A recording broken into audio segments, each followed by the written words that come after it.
Audio Jungle.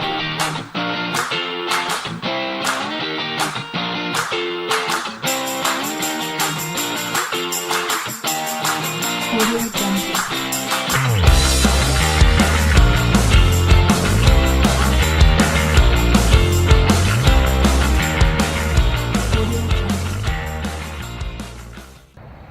Good morning to all your hubbers out there. Hope you guys have enjoyed our last couple of tips on Tip Tuesday, and that has made a difference to your golf game, because that's the most important thing. Is we're trying to give you a couple of small tips every week just to help you improve your game a bit more and enjoy the game a bit more. Over the next couple of weeks, we're going to discuss a part of the game where I find a lot of players tend to struggle, and that is bunker shots. We're going to be discussing fairway bunker shots, greenside bunker shots, and also some rules when you are in the bunker. Now, first one we're going to be discussing is going to be the fairway bunker shot.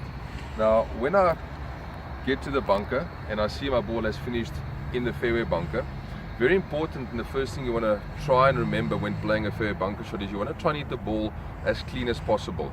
You don't want to take sand before you actually make contact or impact with the ball.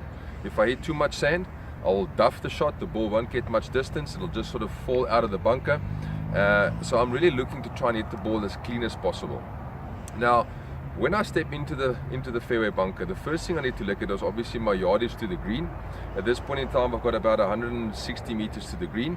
I've selected a 7-iron, and the reason why I can take my 7-iron here is in front of me there's not a very high lip. So looking towards the green, there's not a very big lip in front of me, or a very high lip, and that's something that's very, very important. A lot of players just step into the bunker, pull the club out of the bag that they hit on that specific yardage, but they don't actually look at the height of the lip in front of them. So you first of all determine the yardage, look whether you can hit the right club for that yardage dictated by the lip height in front of you. If the lip allows for it, then you can actually pull the right club and go for the green, perfect.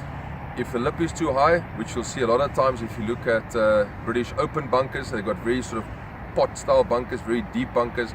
Most of the players, when they hit the ball in there, they cannot go to the green. They need to sacrifice distance, take a club with more loft, and just sort of explode it back out into play.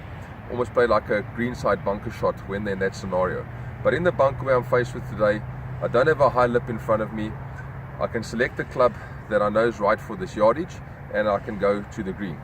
Now let's talk about a couple of basic things when it comes to playing a fairway bunker shot. As mentioned earlier, you want to try and hit the ball as clean as possible. So what I suggest, first of all, when you grip the club, just grip the club slightly shorter, about a half an inch normal, or shorter than what you normally would, not towards the back end of the club, and you'll see now why I say that. So a little bit shorter. I will then take my normal grip from here, and then when I step up to the ball, and I address the ball and I go into my address position, my ball position from here would sort of be just sort of left of center at address.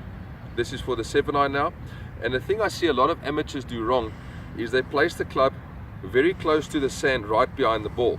Now, the problem with this is, I find for most amateur players, is as the club comes down towards the ball, they catch the sand too quickly.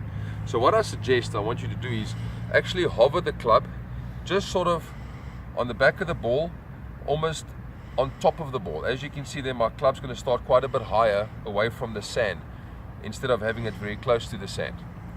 By doing this, and also then gripping the club a little bit shorter, you'll see the following now. Half an inch shorter, take my normal stance, I can dig with my feet ever so slightly just for stability. Hover the club to the back of the ball, but almost top side of the ball, or the height of the ball, away from the sand. And the reason for this is, if I extend all the way down with my arms now, I can just clip this ball off the sand and actually then see if I can strike it nice and clean going towards the green. So by gripping the club slightly shorter, hovering the club a little bit higher, you know that if you extend your arms all the way down, you've got a good chance of not hitting too much sand, but actually clipping the ball off the sand and getting the desired distance that you want to. So let's give it a bash, see how it goes. Half an inch shorter at the back, take my setup, dig in the feet slightly, hover the club a little bit higher than normal, not close to the sand, a little bit higher. So from here now, very important, the swing, focus on height. Try and maintain your height throughout the swing. So on the back swing, turn back, keep the height. On the downswing, keep the height with the chin, extend the arms down, and let's see if we can actually clip that ball nice and clean and go towards the green. Let's give it a bash.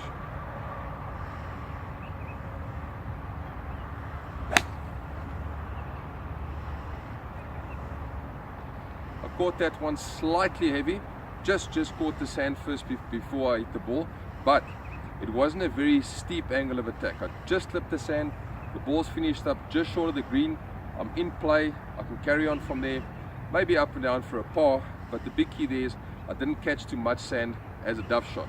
So the advantage of starting like that, gripping the club, that specific height or length on the shaft, on the grip, hovering it a bit higher over the ball, and knowing that you can, keeping the height with the chin, extending the arms all the way down, you've got a good chance of clipping that ball nice and clean. Try that the next time you're in a fairway bunker.